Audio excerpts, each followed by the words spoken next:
السلام علیکم۔ ایک دن پٹھان کی بیوی فوت ہو گئی۔ اس کی تدفین چند گھنٹوں بعد تھی۔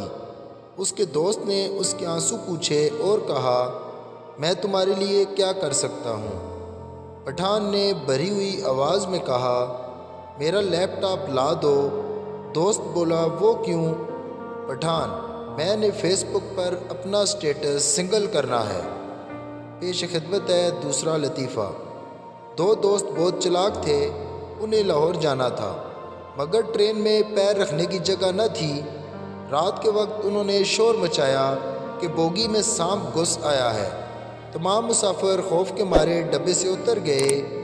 دونوں دوست جلدی سے ٹرین میں سوار ہوئے اور برتھ پر چڑھ کر سو گئے۔ جب ان کی آنکھ کھلی تو سامنے ایک کلی کھڑا تھا۔ انہوں نے اس سے پوچھا، بھائی صاحب، کیا لاہور آ گیا ہے؟ کلی حیرت سے، لاہور؟ جناب، رات اس ڈبے میں سانپ گھس آیا تھا، اس لیے یہ ڈبہ ٹرین سے کاٹ دیا گیا ہے۔ اگر ویڈیو پسند آئے تو لائک اور سبسکرائب کر دیں۔ شکریہ، اللہ حافظ۔